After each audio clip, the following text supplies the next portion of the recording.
fiscally responsible, financial geniuses, monetary magicians. These are things people say about drivers who switch their car insurance to Progressive and save hundreds. Because Progressive offers discounts for paying in full, owning a home, and more. Plus, you can count on their great customer service to help when you need it, so your dollar goes a long way. Visit Progressive.com to see if you could save on car insurance. Progressive Casualty Insurance Company and Affiliates. Potential savings will vary. Not available in all states or situations. It's tax season, and at LifeLock, we know you're tired of numbers. But here's a big one you need to hear. Billions. That's the amount of money in refunds the IRS has flagged for possible identity fraud. Now here's another big number. 100 million. That's how many data points LifeLock monitors every second. If your identity is stolen, we'll fix it guaranteed. One last big number. Save up to 40% your first year. Visit LifeLock.com/podcast for the threats you can't control. Terms apply. Baseball is back, and the first pitch is on Netflix. The New York Yankees, led by seven-time All-Star Aaron Judge, head to the San Francisco Bay to take on Rafael Devers' San Francisco Giants. This season kicks off with one exclusive opening night game. Watch MLB Opening Night, the New York Yankees versus the San Francisco Giants, live on Netflix. Wednesday, March 25th at 8 p.m. Eastern, 5 p.m. Pacific. TaxAct can think of a million things more fun than filing taxes. TaxAct is going to name some now. Sitting in traffic. Folding a fitted bedsheet. Listening to your coworker talk about his fantasy team. Digging a hole. Digging an even larger hole next to that original hole. Unfortunately, TaxAct's filing software can't make taxes fun. But TaxAct can help you get them done. TaxAct. Let's get them over with.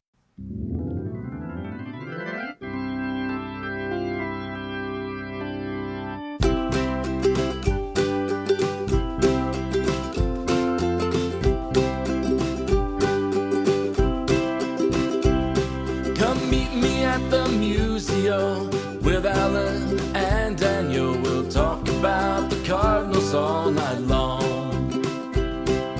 Everyone come gather round, listen to your favorite sound. We'll talk about the Cardinals all night long.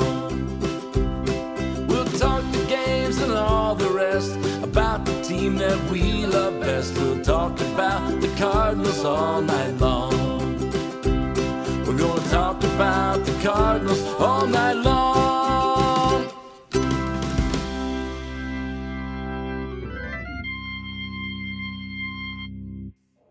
Good evening. Welcome into another edition of Meet Me at Musial. I'm your host, Daniel Shoptaw at C70. Alan Medlock had a game today. I know this. I saw him actually on Zoom earlier today, but they have a game today. I assume the season is still going, probably a little rough right now, but hopefully getting better. Joining me then, instead of Mr. Medlock, is Ben Clemens. You know him from Fangraphs, and you know him as now the hot star in Cardinal podcasting this summer or this winter. Ben, you've talked to everybody, I think. Well, not yet. I got to go to the most important one. Well, that's very nice of you to say. Obviously not very true, but it's very nice of you to say. How are things? How are things over at the Fangraphs? It's been really good, man. We have done a lot of upgrading the site during the off season, which is like basically really enjoyable for me because one of the tough parts of the baseball off season is there's no baseball, right? So there's nothing to do, and so we basically just did other stuff, and it was really fun. So we built a bunch of new visualization tools. We upgraded a bunch of the way our data works. I didn't do any of that. I did the visualization tools, but I don't want to upgrade how our data works. But I had a really fun off season. I usually spend most off seasons like grinding to do anything, and instead I'm like really energized. That's good. I know you've talked, and I know you were talking about the visualization tools on both talking about birds and Viva Alberto's. And I feel like I'm just a little too old for that. I see them and they look cool, but I don't really always know what I'm looking at either. Oh yeah. I mean, that's 100% the case. I feel like the nice thing about them is that it's gotten easy enough for us to make them that we don't have to connect with everyone to make it work. Right. Right. Yeah, like it can't be we're not like we're writing the same amount of articles basically. And we realized that we could do that and also just do these, and we thought, sweet, like let's do it. And so that I think is, yeah, like I said, I don't think it's going to change the course of Fangraphs for good. I think the fact that our data loads quicker might, and that the leaderboards look better, because like people really do like those, and the engineers, like the real engineers who work on those, are like real engineers. But I just think it's energizing to get to do more stuff. Like if you can write some and also like draw some, which is what this is close to, it just makes it easier to keep writing. Oh, I believe that. Yeah, completely. And I think baseball, maybe more than any other sport, people connect with it in such different ways. Like you say, some of it is the statistics, some of it is the the visualization of a swing plane and other things like that, and some of it's just the story and the history and things of that nature. So Yeah, if you're able to connect to people in various ways, it just helps grow your audience. that's what we're kind of thinking. Like we hope we have something for everybody, and this was just like filling out that side of things. I mean, my favorite part of baseball, as much as I like baseball, is always going to be going to a game, and like probably sitting in cheap seats, if I'm being honest. But like, I don't know, like there's so many different ways to enjoy baseball, and I can't get you that one on Fangraphs, but I'm trying to get some of the others. Right. Exactly. And hey, this year in St. Louis, the cheap seats might be really good. That's true. You never know. And if nothing else, they'll come with a lot of food with that promotion. It's interesting. I don't know how much we're always gonna draw this line of the Mo era and the Bloom era. And but how much they're obviously trying to connect with fans in a different way than they have in the past. And I think it's probably way too easy to, just say, oh, well, they got rid of, the old people and now the new people are coming in. Right. It really feels like but it is a very notable, hey, let's engage the fan base. Yeah, it's interesting to me because I come into St. Louis like maybe once every other year to see family. And I always go to a Cardinals game if they're in town. Of course. And I always plan it to where they're in town. Like I'm not going there and missing the Cardinals. And it's just interesting to see how the stadium changes over time, and like not the stadium, but like the advertising around it and stuff. And yeah, like I kind of feel like that's like what you're saying is happening. In my head, it's really interesting because I'm a big fan of what the old front office did. Like the body of accomplishments, incredible. Right. And I find myself like kind of conflicted because like I like a lot of the stuff Bloom is doing. And then I think like, well, it didn't end great for him on the Red Sox. Like, should they have really tried to like meld these more? Like, I think that I don't know. I'm feeling a little bit conflicted about it, I guess I'd say. Or like, but the eras really do feel different. Yeah. And I wonder still, if Mo knew he had 10 years left or something like that, instead of, kind of running to the end of his contract, would he have tried to do some of these things rather than, try to for sure Band-Aid around? I think that's a very good point. Also, like maybe he just didn't want to keep doing it, Yeah. Like it's a long time to do a job like that, I think. I'm probably dispositionally a quitter, but I would not want to be I'm like Theo Epstein style. I mean, like you can accomplish great things, but get out early. With a gorilla suit if necessary. I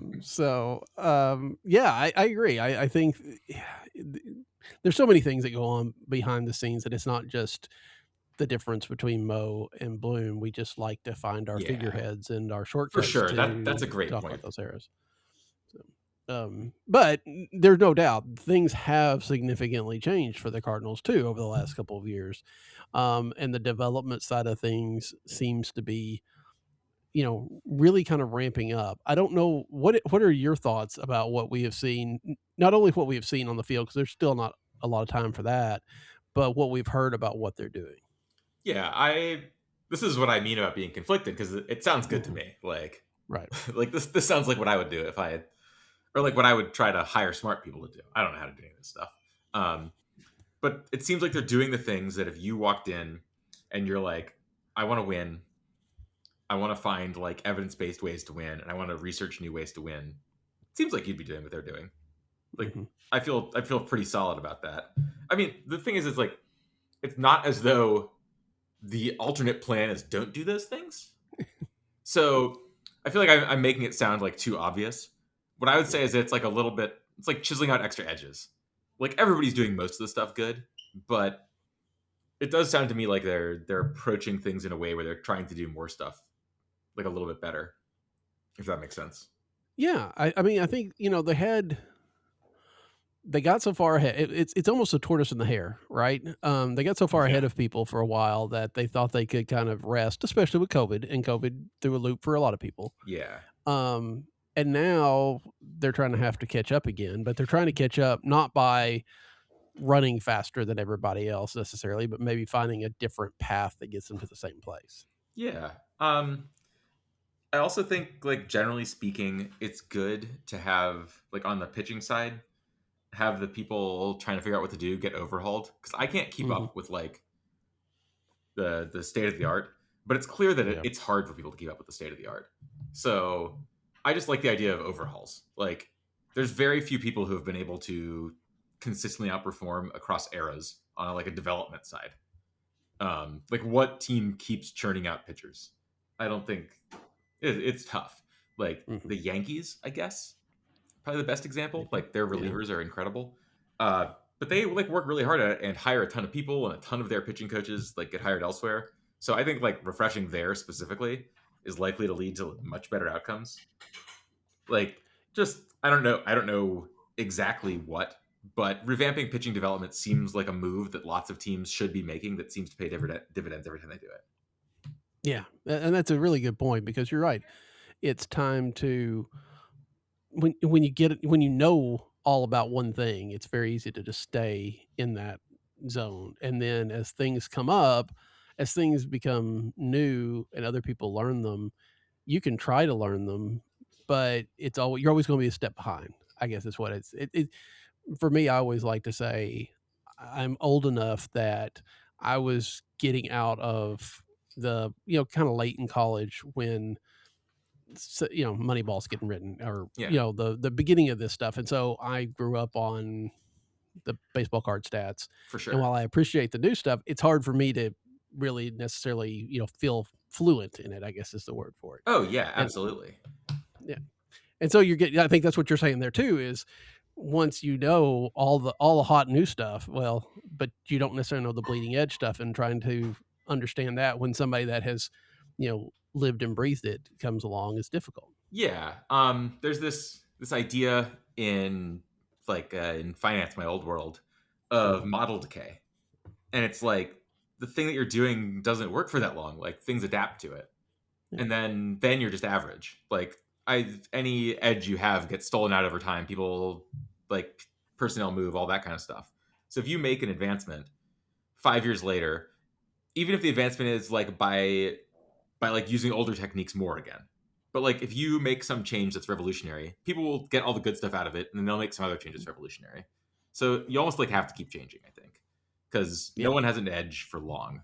And the Cardinals have been at times very adept at finding edges. So I don't know, like maybe there's some good organizational DNA that's like deep in the bones of the system that'll keep working, because it does seem like the Cardinal way is kind of a real thing. But I really like the idea of like refreshing kind of the thinking of either acquiring or developing pitching, like pitching specifically, because it's changing so quickly, like a lot. Yeah. And I mean, because we tend to think of the good Cardinal era as from 96 to 2022, maybe. Yeah. But there really was like two eras in there, right? I mean, you had the Jockety way of buying all the retread pitchers, let Dave Duncan fix them, get a lot of ground balls and win a lot of games, get a whole lot of stars. Then you had the, Mo and Linnell, let's develop our players, let's deal with pitching, all this kind of stuff. And never quite gotten around to until now the, let's throw the baseball hard and strike people out. But they haven't done, they had sometimes of change in there. I think that kind of goes to what you're saying. Yeah, I think that was a great example, is like the last turnover of front offices, the Mo, Lunau, Gersh era, call it. Like where those guys were the top two decision makers over a period of years. They actually did have a breakthrough in pitching development around sinkers and stuff. Like they knew what they're doing. Like they were acquiring a lot of the guys that that worked the same way. For a while they were hitting every draft. It stopped working. That's okay. Like just keep refreshing that stuff. But yeah, I think that's a great way of putting it is that those eras are split, and that they were actually split by kind of a decent amount of overhaul in both. Like Pujols makes it seem like it's kind of one big blendy era, because he kind of he was there basically at the beginning, he straddled it, and then he was there at the end. Right. But I guess what I'm saying is, yeah, it feels like one big era, but if you look at it, there's a lot of like punctuated change, and I think that's good. I'm hoping that it works again that way. Yeah. And in at least if nothing else, they have picked a direction, and I think that's why people are so excited about this season as Cardinal fans. Is it's instead of trying to put one foot on one side and one foot on the other, they've committed to this, and they're going to let these guys start to develop, and we get to see what that looks like.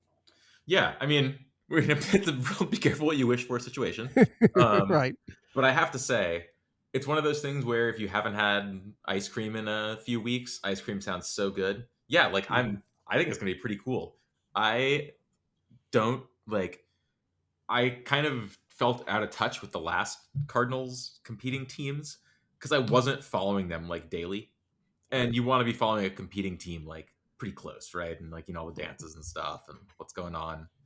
And I just wasn't doing that. But it's like prospects are more fun that way. Oh man, you can like just catch some of the highlights even. It's great. And every time you tune in, it's very exciting. Yeah, because you don't necessarily expect them to, you expect them to develop, and it's one of those things you tune back in a month or two, and they're doing this now, or at the end of the year, you look up and like, hey, these guys are they're actually making progress. And I feel like I experience prospects specifically based on their peaks too, not their average. And so it's like I feel like my experience of a prospect is quickly captured by their by what they can do when they're at their best. And you know what? Like I want them to have great stats at the end of the year too, but they're going to get consistency over time, hopefully, and kind of seeing the highs and what the highs look like, and just like actually watching them is pretty fun for me. I like that every time I tune into a game, I'm like everything I'm learning is cool and new and useful. Yeah. And we get some of that this year, even though, we talk a lot about this team being young and a lot of about prospects and everything like that. But there's a lot of guys on this team that have been there for a while, right? I mean, they're still very young. They're still developing, but it's not like, Masyn Winn and Alec Burleson are these, unknown commodities. We have a general idea of what these guys are going to do. That's a good point. I guess those two specifically, because I feel like almost everyone else is just getting an expanded role at the very least. And like, I like that. I like an expanded role.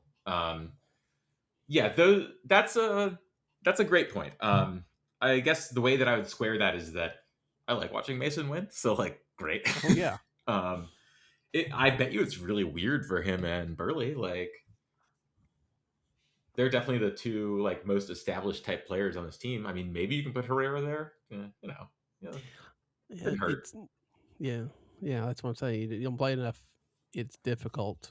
And I mean, there's something about, especially a shortstop, right? I mean, not only in St. Louis, obviously, there's definitely something about a St. Louis shortstop, but just in general, a shortstop is kind of looked to as that kind of leadership role a lot of times. And especially on a team like this, it feels like that's, he's going to be that. I mean, he's going to have help. He's not going to be the only guy, but it really feels like this is somewhat Masyn Winn's team. Yeah, I agree. I don't even really know. Like, I'm trying to picture a path to it not being, and it's like he doesn't want to be. Yeah, basically, he doesn't want to be in whether Holt hits right away, but I assume he wants to be. And yeah, it's cool. I'm very excited about that. I've been, I would say, irrationally high on Winn for a long time. And so, yeah, feels nice. Yeah. I saw Winn that spring training that he played and Jordan Walker played, and Walker ended up making the team. And I was like, I don't want Masyn Winn to make this team because it wasn't going to work right now, but he's played well enough to make this team. And to watch him throughout this just continue to develop and continue to be, I don't want to say the player that Jordan Walker was, but maybe taking advantage of his skills like we expected Jordan Walker to. Yeah.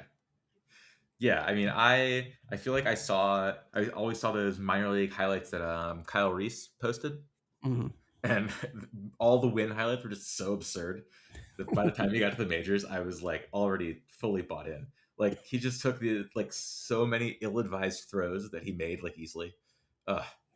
Yeah, I'm very partial to his exact aesthetic of like absolute cannon arm that he uses Mhm. creatively. Um, yeah, he's Yeah. he's good. Yeah. Yeah, and it's fun because I mean, again, St. Louis has this tradition with Ozzie, especially with shortstops, Yeah, and he's in the Ozzie mold, but then has that arm that Ozzie never. I mean, Ozzie got away because, of course, he had the rotator cuff issues, and he got yeah. away with quick releases, good positioning, all that kind of stuff. You know, Masyn Winn's throwing 102 across the diamond. He's almost like Ozzy plus Andrelton Simmons, or Mhm. like Yeah. somewhere in between. Like Right. Ozzy was at the rangy end, and Simmons was at the like cannon armed end of that, I'd say, and high IQ. Ozzy and Simmons had such high IQ. Right. They're like, oh, I don't. Maybe Witten can grow to that, but those guys are the two best I've ever seen. Yeah, and I mean, and then it's we're fun. we're putting a high bar on him, Yeah, but exactly. we're also Gold Glove winner, Masyn Winn. right. I mean, in his second full year. Yeah. I mean, but yeah, I think we could probably talk about Masyn Winn the whole time. I've got a stack of his cards right here in front of me, and I don't have a whole lot of cards, but I've got a whole stack of them. So, Nice. but let's talk about, I mean, the rest of this team. I mean, again, we are seeing. I don't know. I mean, I know you don't follow them every day because you've got to follow 29 other teams too. And my apologies and sympathies for that. But how is there anything that you've noticed just in what you've picked up from spring that has struck your fancy? I would say that I really like that it feels like they're giving everyone a shot. Mhm. Like I'm really, for probably an irrational data driven reason, high on Nathan Church. He's like, he just checks a lot of boxes that a lot of my models like, and I was like, cool, I will follow this guy, and I'm kind of excited that he's like hitting well in spring training. I feel like he's gonna get more playing time than I thought. I don't really know if he's gonna get more playing time, but I'm irrationally hoping so. Honestly, I'm following the World Baseball Classic mostly right Mm. now, just because it's so like it's so South Korea just got mercy ruled in an elimination game. That is embarrassing. Oof. I was not even aware that was possible until the announcer said it was possible. But it's kind of fun too. I'm sad that Winn isn't eligible for some other country because he's like a World Baseball Classic kind of guy. But Yeah. I don't know, that Bobby Witt. Yeah. Um, Maybe next time. I will say, like, one thing that seems really good to me about spring is that they're making Weatherholt make the team. That's like the number one most important thing I wanted this spring, and it's happening. Yeah. Yeah. They've made a lot of comments, and I've heard them. I think Chaim Blue made one, some on the radio, that basically we shouldn't get excited about spring information, which makes sense, right? I mean, Yeah. you're talking about a handful of at bats against AA pitchers, probably. I mean, you never know. I mean, so it's hard to, but and like the effort level is unknown on the pitcher side. Like maybe they're working on their command, maybe they're working on this. Yeah. right. Or it was out playing golf too much yesterday. Just wasn't necessarily taking it as seriously as he should. Wants to be out playing golf later today.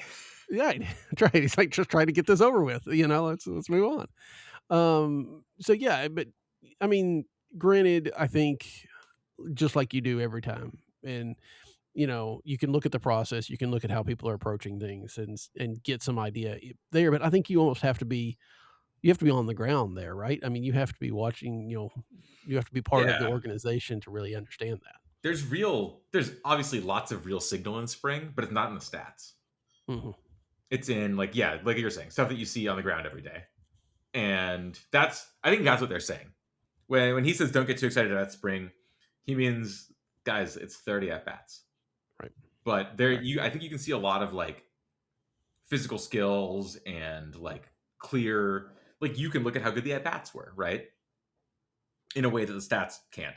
but the team watches all those at-bats in great depth, and they're talking to the players about them, and they're hearing what they think about them. I don't know. I think I'm just agreeing with you with many more words, I suppose. But I think that putting Weatherholt in the majors at the start of the year, if they think that he's ready, which it seems like they do, is a great decision. And honestly, I think one the last front office would have made as well, just to echo that back one last time. But yeah, I'm very excited for it. Yeah, I think right now we've seen enough out of JJ Weatherholt to know that if they send him to Memphis, it's just because they didn't want to start him. It's not that he's not ready. It's just like, we're not going to do the Jordan Walker thing again. But those situations are so different that, and again, different people in charge, it feels basically impossible. But you're right. They've not come out and said that. Yeah. To My make read on it is that, like, this guy he's had such trouble failing that if you put him in AAA, he's not learning anything. Like, there's no point. Like, if you're actually interested in maximizing his development, he should just be in the majors, and either he'll stick or he'll finally learn how to not hit, or he'll finally learn what it feels like to not hit, and then he can go back and like rebuild in AAA.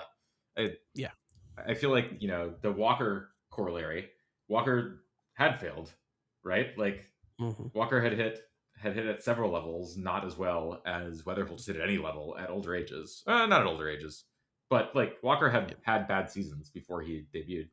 He was kind of like so-so in 2022. That's why it was so surprising when he came up in 23. Yeah, I would just say that, like, this is a case where I feel like he needs to fail in the majors, or he needs to fail, or he needs to just be a phenom, and he can't fail in the minors, clearly. So let's put him in the majors. That's right.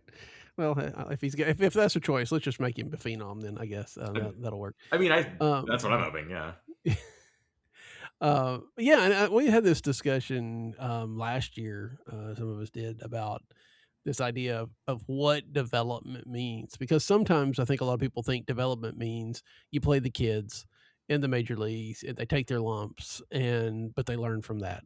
And sometimes development is these guys need to play at Memphis and not worry about, hey, we need a sixth starter for a spot start, so we're gonna bring up our big prospect. They're gonna pitch in Memphis for half a season or so, and then we'll evaluate from there. So and it's got to be a different answer for each person, doesn't it? A thing that I've heard on very good authority from basically some team personnel who are on teams that were rebuilding is, you don't want the non-transformational rookies around that clubhouse potentially. Like, if they're going to lose 100 games and there's going to be some salty veterans who are like, I was on the Cardinals when we were competing, what the hell is this? You maybe don't want to be like an impressionable young player in that clubhouse, because you're going to get the wrong idea about baseball. It's just like, it's not going to feel as good, and it's easy to kind of float in that situation. Like, whatever, you can say that these guys should be like monks or whatever, but this is not going to happen. Right. The circumstance clearly affects them. I think there's an interesting conversation to be had about, you obviously can leave people in the minors too long. Like, if you wait, like, you can leave a guy in the minors to where he's not actually any more challenging himself, refining his skills.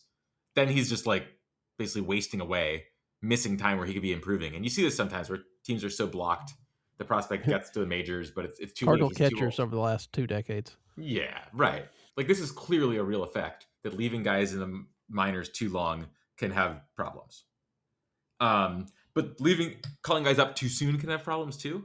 And there's a tough road to navigate the middle there. Like, it's not easy. It's not like you can just obviously not make this one mistake every time.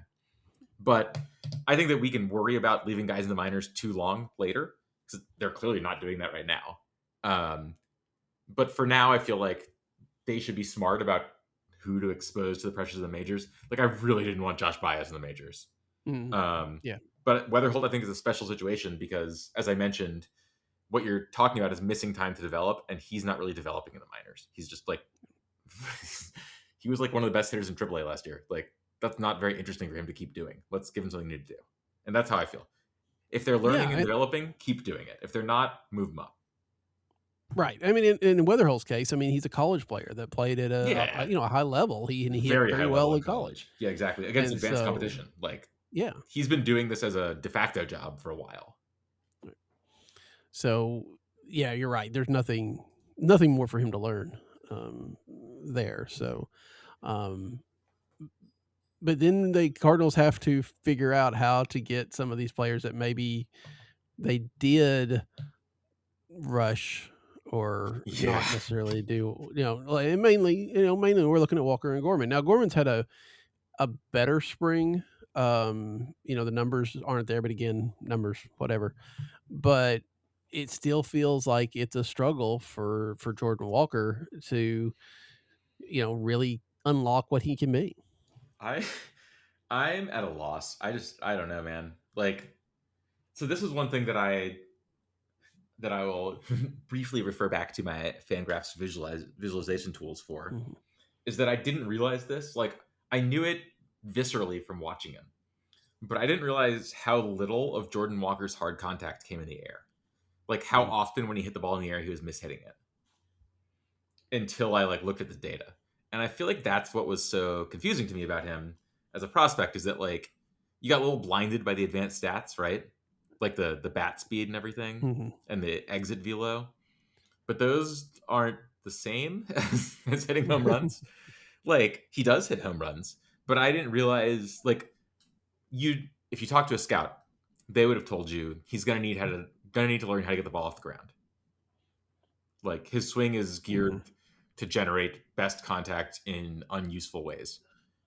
But I feel like it's easy to get blinded by one big splashy number. And I feel like that kind of happened too much in the Jordan Walker development, in that it ended up getting him rushed at weird times. And then, I don't know, too little playing time at weird times. But yeah, I don't know. I think it's sadly, it's probably not going to work out. It's just been too long that he's lost of time to develop. He's 24, which is not old, but that's shocking. He was the super young for his level guy, and now he's 24 and trying to break back into the majors almost. I don't know. I would let him do it, but I just don't think it's going to happen. Yeah, and it's another one of those things. A lot of people are well, send him back to Memphis, but again, will he learn anything there? I mean, does that help him? Does that, or does he need to face major league pitching? Given how badly he's been hitting in the minors, maybe he would, but I don't think that's acceptable. You got to take the risk at that point. If he needs to learn something from the minors still, then it's gone wrong. And I think you can get out of Jordan Walker business. Even though I don't think it'll work out, I think it would be crazy not to give him another chance to. He's still very talented, but surely he is very desperate, right? To show something, to get better. It's not like he doesn't know that he can't get the ball in the air, but he needs to learn how to, and he's running out of time too. It was interesting, and I mentioned we did have a Zoom call with Wally Marmol today, and of course Jordan Walker came up, and he kind of indicated that, and he didn't say it in so many words, so I don't want to put too much into his words, but it was almost like Jordan Walker had to hit rock bottom, and he had to realize that he had hit rock bottom, and he's finally gotten to that spot. Now, whether that'll be enough to, see him make the changes that he needs to make, or to really, I don't want to say buckle down because that sounds wrong, but you know what I mean, and whether that will be enough or not, I guess we'll wait and see. But this is the make or break year for him and Gorman both. I feel like, because they're getting to that point. You're running out of options. You're running into arbitration. You're running into closing in. I think Gorman's another year or so from free agency. Crazy? It is. It's really wild. For this needs to work, and so far we'll see. Yeah. Actually, Gorman has he's not going to be a free agent. He has 3 years left, 6, 7, and 8. Oh, okay. So that's still more than I would have thought, but it's definitely make or break for him. I was actually just writing about him for my blurbs for Fangraphs. I've been deep in his statistics today, and boy, I think I'll give you a little free preview of what you'll be reading in a week. It's hard to hit the ball out of the park when you can't hit the ball. It just strikes out too much. It just doesn't work. I love that they're letting him try third, full time, as opposed to kind of dipping him back in last year. I don't think it's gonna work, but give him a shot.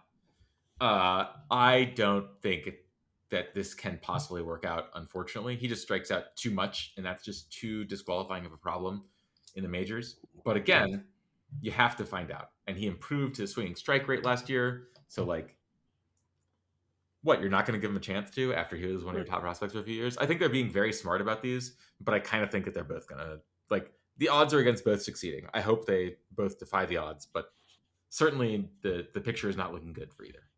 Yeah. I will, again, in back in that conversation when they talked about Gorman, Ollie was saying that they had tried to, and they feel like they're in a good spot with it. They slowed his bat speed down a little bit so he could learn how to make contact. And then hopefully they will, ramp it back up after he's kind of adjusted that. And we'll see if that works. We'll see if that, if that really is a thing, or if they wind up turning him into a 280 single hitters, which is just its own sort of problem. But yeah, I think that's just very interesting to see. And I wonder, both of those guys were such highly touted high prospects, guys that had, had been rumored to be, top 5, top 10 guys that had fallen to the Cardinals, that the Cardinals hadn't had talent like that in a long time. And I feel like they got a little bit of, everybody else is sending their, top guys up to the majors immediately. Let's see what we can do with these guys. I think that's definitely the case. Like, it was right in kind of the rush of guys hitting like very quickly in the majors. Like, I'm not saying it was like right after Tatis, but that was surely on their minds. And like Julio was coming up, and like there was a lot of noise about good prospects coming up. Guys had been clicking right away. The O's, I believe, had just gotten burned by not calling Adley up, and the new rules were in place. Yeah, it made tons of sense. It just, it just didn't work out. How old was So Gorman came up at 22. Okay, so like pretty young, but he did. Yeah. He got a COVID shortened year. That's right. Okay. Yeah. And both of them have had success at the big league level. It just hasn't been sustained. So yeah, I mean, it's very easy. The idealized version of Gorman is good. Like when he keeps his home run, when he keeps his strikeouts even a little in check, like he hits a lot of home runs. It really does work out when he's able to basically like make enough contact. I think that's like his path to success. Like you said, if he's a 280 singles hitter, like this is no good. But I do think that's a real path to success. Like, like that he could have if he can get the strikeouts down, it'll work. I just don't think he's going to. But I love that they're letting him try. Yeah, and again, I mean, with the new approaches that they have with these guys, it's very possible something clicks, right? I mean, there are new voices. There are a lot more voices, a lot of more people being able to really kind of give that individualized attention if necessary. I mean, again, I'm kind of like you. I don't know that it will, but, there are a lot of variables out there right now that maybe something actually does click. Yeah. I guess the way that I like to think about it is it's not costing them anything. Right. So, and it's really good process to let this try one more time. And I feel like they've also, I think hopefully, just made it so clear that these guys are the starters that they won't really care if they start a little slow. You know? Like, I feel like the Cardinals have done enough to advertise that this season they're not trying. So these guys know, like, hey, this is your audition year, but it's not your audition week. Right. Yeah. Yeah, that's... kind of like what they did with Liberatore last year in the pitching side of things, where it's that, hey, you blow up, you're not going to Memphis the next day. Exactly. Like, I think that I am sure they've told these guys that, but good. Yeah. And I mean, in Nolan Gorman's case, there's not a whole lot of other option either. I mean, they did sign Ramon Urias, but there's no guarantee he makes the squad. I think he will, but there's no guarantee. Yeah. And I mean, then it's like if Gorman fails, it's what, maybe JJ Weatherhold over the third. And I don't know that they want to do that. Yeah, I mean, yeah. Like it's tough. Like I think we have like JC and Fermin. Like, no, thanks. I mean, that's not fair. Like I'm interested in finding out what those guys have too, but I'd hope that we could do a little better than that. And I think that the Cardinals are going to give Gorman enough rope, like we said. But yeah, I think even if they had better options, this is good. But especially since they don't, this is great. Yeah. Yeah. So it feels like, we have a lot to talk about the offense, but it feels like we have a really handle on that. I mean, we kind of know what the weaknesses are, what the Yeah. strengths are. You get to the starting rotation, and it just feels like it's up in the air, right? I mean, this could go so many different ways. How do you see it playing out? Well, I guess I would say that I'm going to speak in probabilities because I have no clue, but I like what they're doing, so I want to make that clear too. I don't think this is a very good rotation. I looking at the totality of the major leagues, but I think it's got a lot of fun volatility. Like, I love the Dustin May signing. I think that most of the outcomes that can happen here are pretty good. It was like very reasonably priced deal. The guy's electric. Like, I guarantee you that they're going to find something they can do with him this year. Whether, I don't know if he's truly capable of throwing like a true starter workload, but doesn't really matter. Like, I thought that was a good signing. And even if he just fetches something in trade, like, he has 10 good innings, some team's going to give up a lot for him down the stretch. So I'm very into that. I think that was a really smart signing, and I love that he's starting in the rotation. Also, like, a very real chance is that he loves it here. He rebuilds his career, signs a deal in mid-season or something, and then we're like, oh my God, we got, the top starting pitching prospect in baseball from 5 years ago, Dustin May, for nothing, and now he's incredible. That's like, it's not a likely outcome, but it's very live. He's really electric when he's on. He hasn't been able to figure it out for any length of time, but man, the stuff. So I really liked that signing.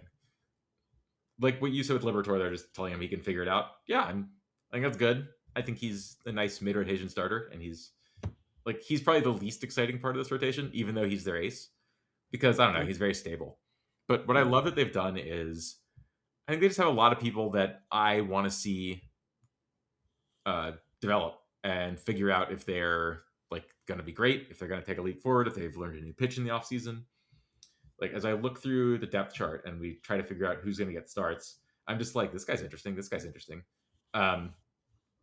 Like, again, they're not good, like, as an overall rotation compared to the other rotations in baseball, but I think they have a lot of chance to find like 2 or 3 guys who are better than expected.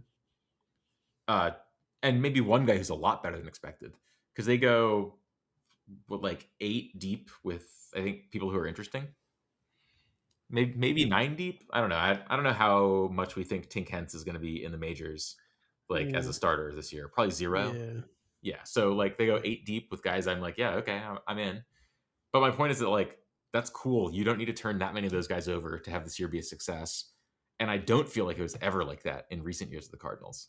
It was like they go 3 deep with 35-year-olds, and then there's like, I don't know, a bunch of 5th starters.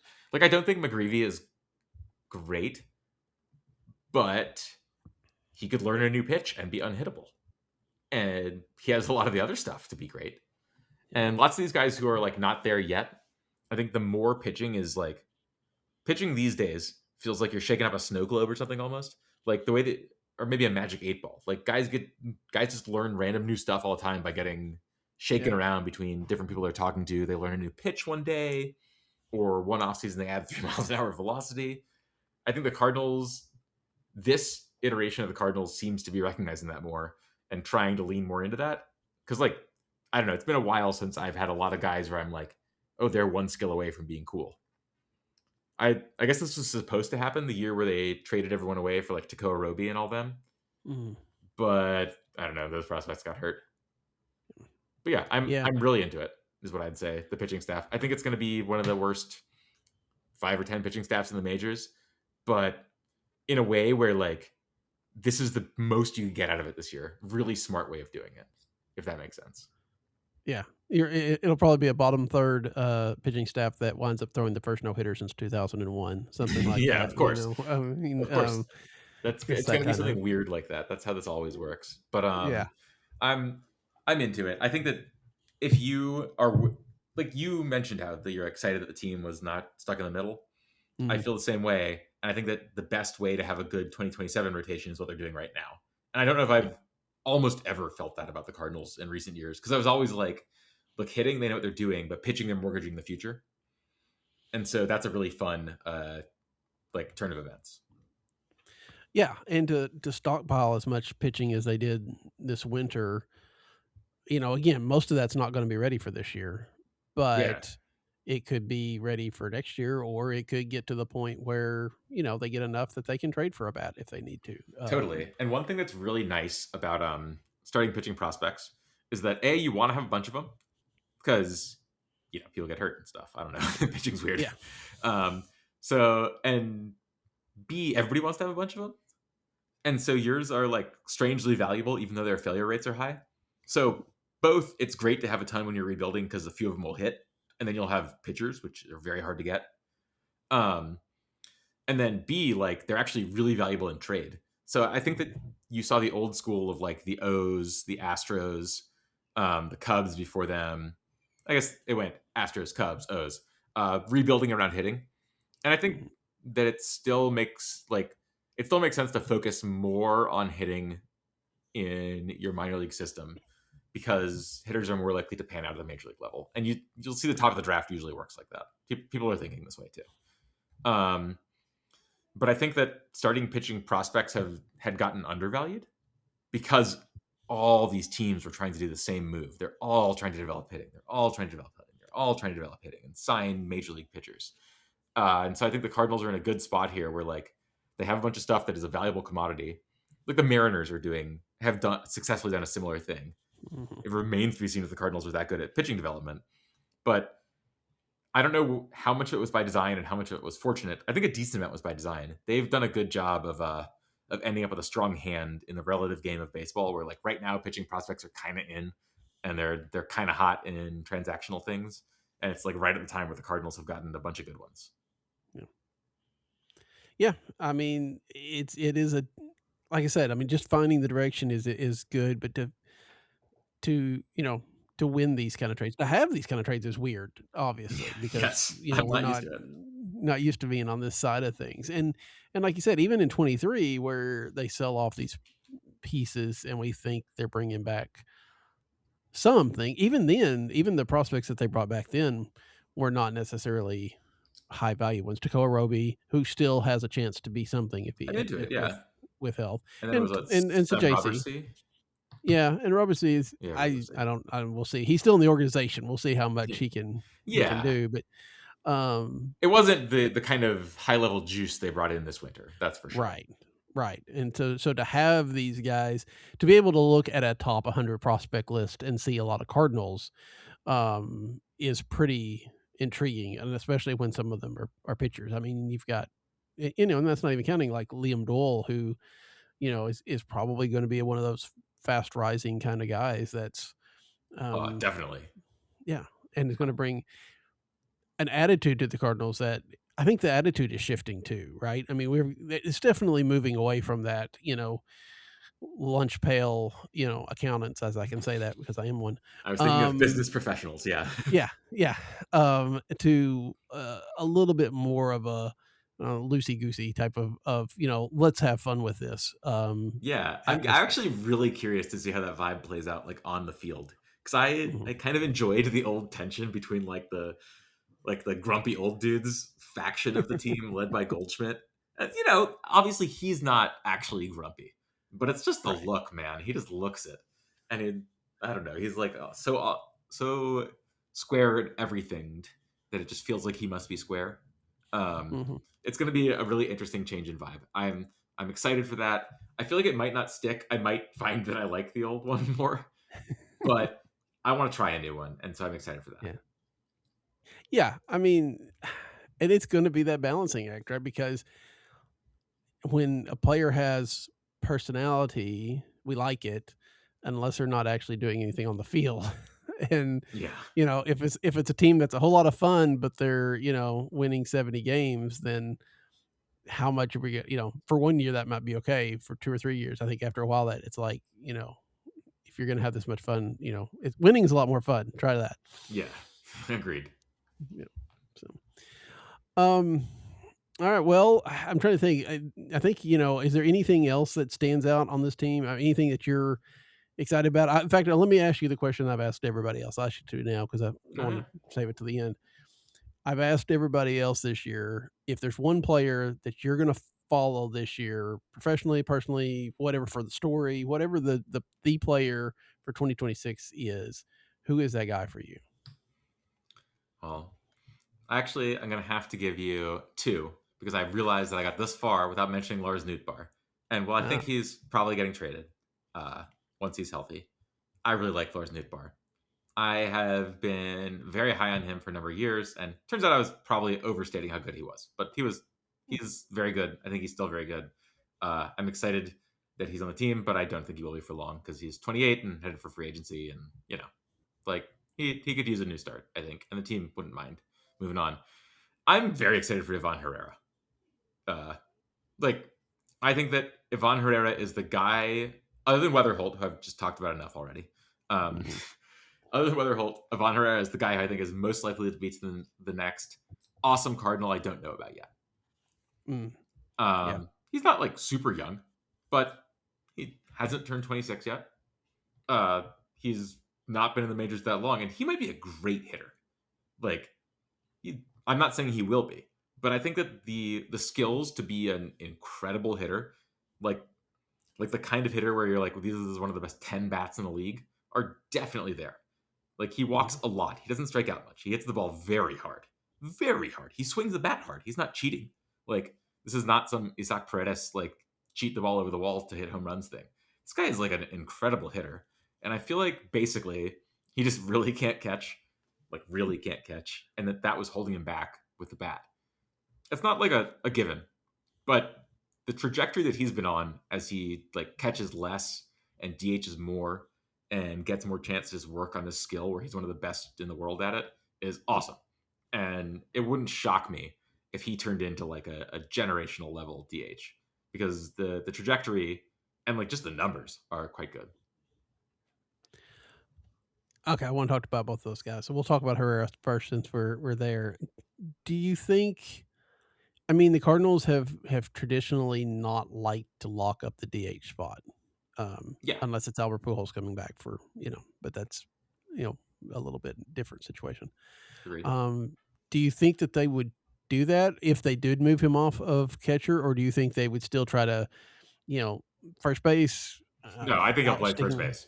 Or I think that his most likely spot is first base. That would make the most sense to me. And if he doesn't work there, put him at DH. But yeah, I'm with you. They don't seem like they'd like to lock DH up. I don't have a strong preference either way. Like, I think if you have a great hitter, it's worth it. But if you're locking up like a guy who I think is very good, Alec Burleson, but probably not on the next great Cardinals team, like, he's not quite at the level, I don't think, where you can be a full-time DH and I'm happy about it. But he's not far from it. Like, his 2025 was good. If you could guarantee that bat in the lineup every day, you'd do it. It's just that's higher than his median outcome.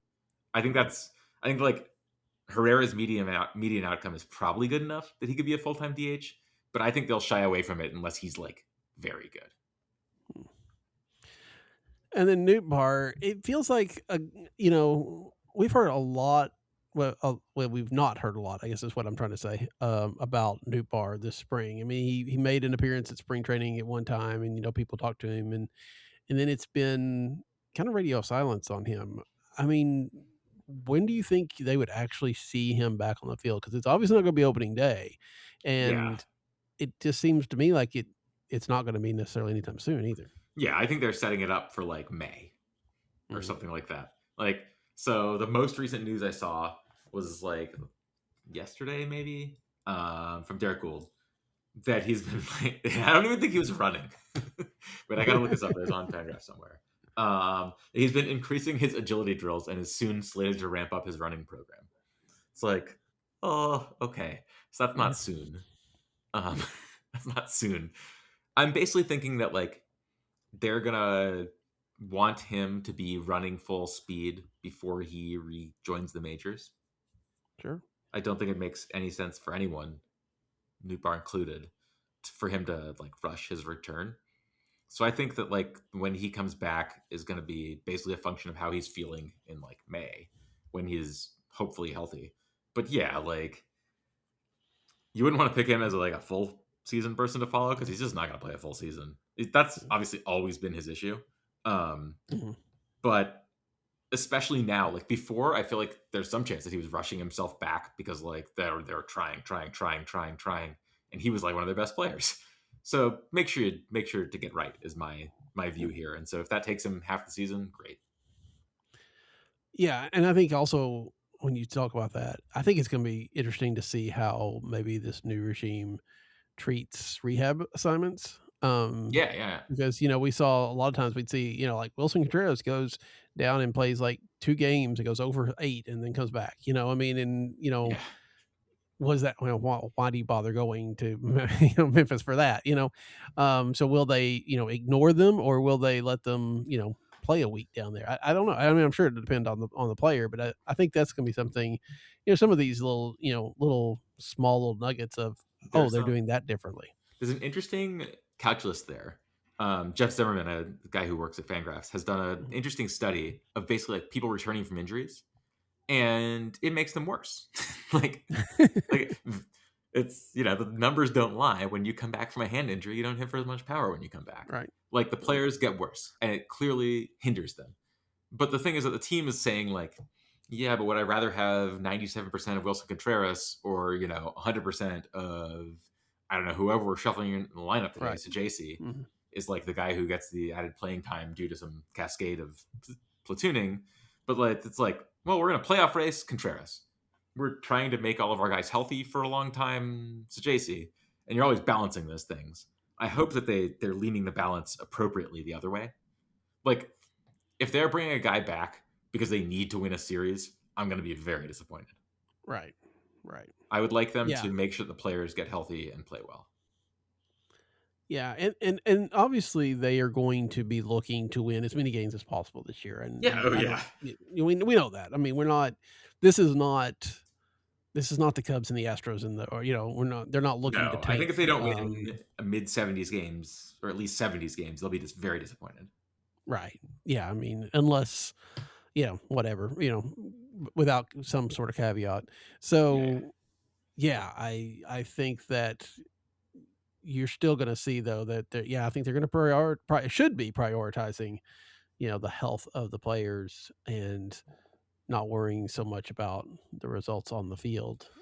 I'm kind of picturing it as like what we want them to do is to give the most value to the Cardinals they can. Like, and often that's like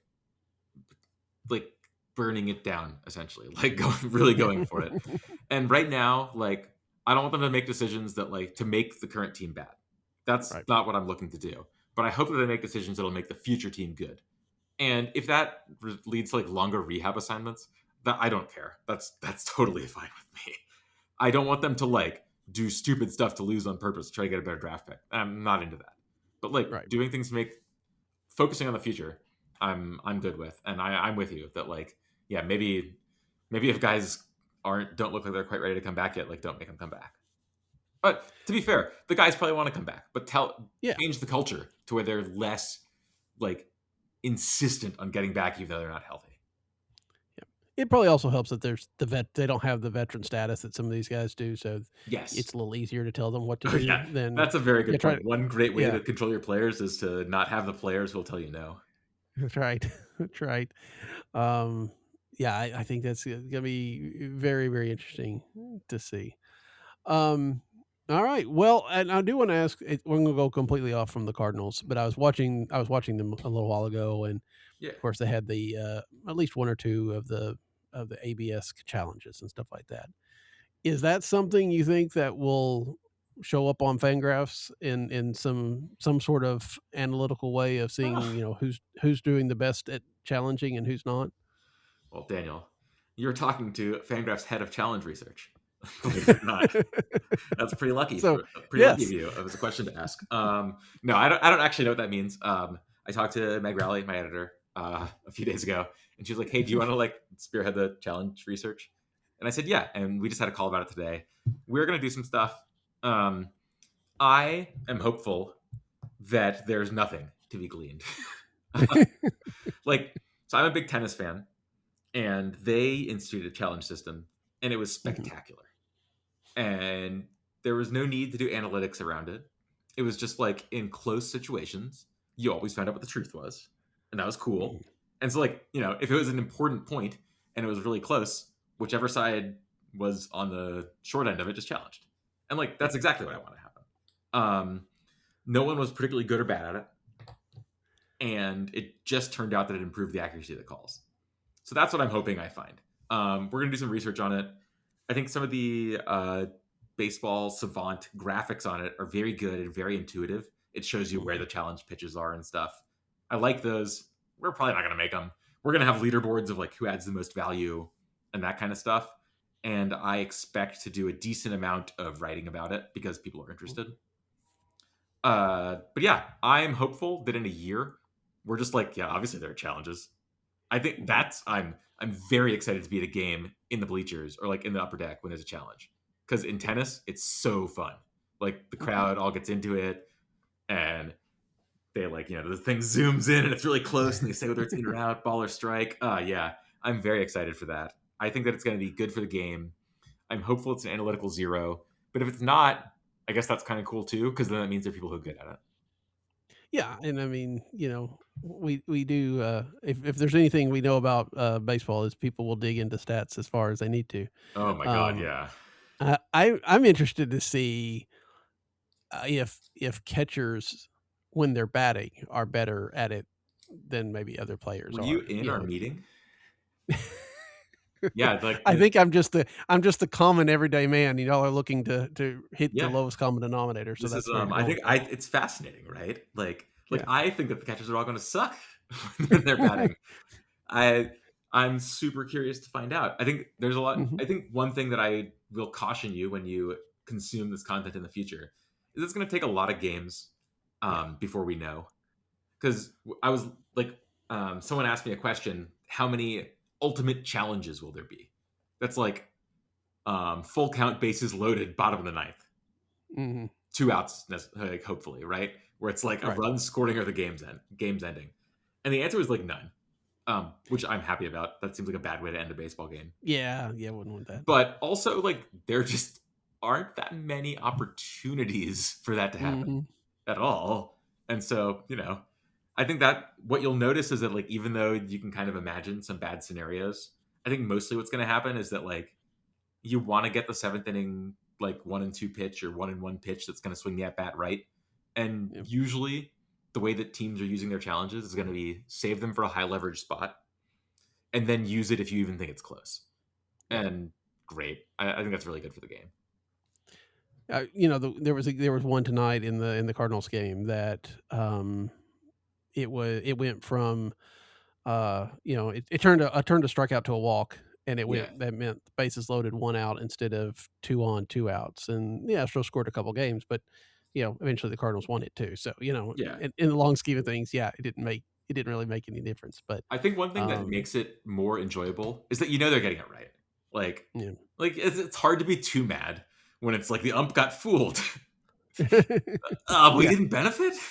I wanted to benefit. I think that helps. That it's hard to ever feel like you got too robbed by the computer correcting the error. Yeah, I think that's probably definitely different than instant replay, right? Because instant replay still is like instant replay. I feel like it's designed to make you feel robbed. Yeah, probably so. Do you see all these slow motion replays? I can convince myself of anything. Oh yeah. Well, so that's what I've always thought, that instant replay should be used for. They shouldn't have a review room. You should be able to. You have to call it from what you could see.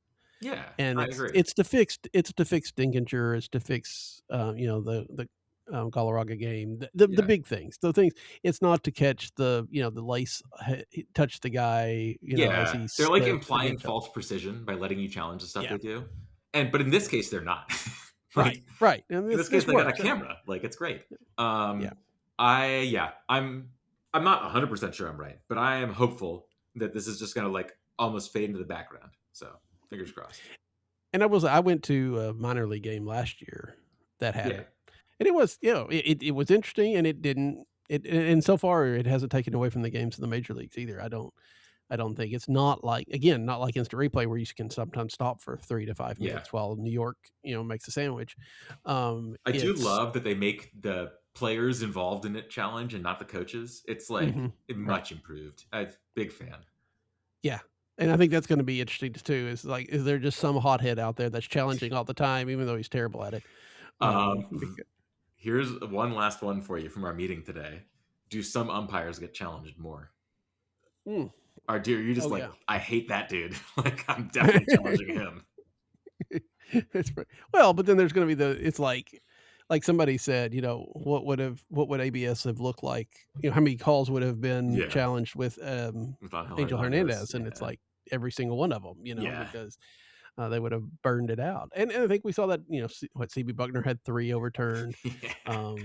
I think that's going to be another part of the grading of the umpires, right? I mean, and to some degree, it's not fair because you're right. Sometimes they're getting overturned by 1/10 of an inch or something like that. How are you supposed to see that? But, when a ball's, squarely in that zone and then it's overturning it, then it's just more fodder for the fans, I guess. I can't give away all my information, but let's just say that I'm interested in how the existence of challenges changes umpire accuracy, and I will definitely be trying to pay attention to that this year. Yeah, and that's another thing that's probably, like you say, a years down the road, right? Because it's going to take a while for them to retrain themselves to some degree. Oh, yeah, but I think you'll also be surprised by how quickly groups can respond to incentives. I think it is possible that umpires get like much better intra-year. I think that'd be really interesting.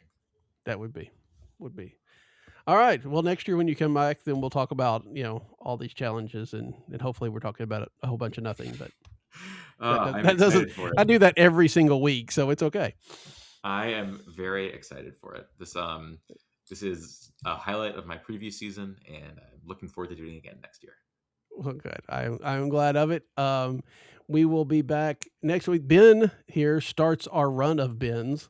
Next week, Mr. Godard, Mr. Humphreys from Cardinals Off Day will be joining us. So until then, for Ben, I'm Daniel. Good night. Who are the Cardinals at our best? To me, it's simple. This organization, at its best, sets the standard for the rest of baseball.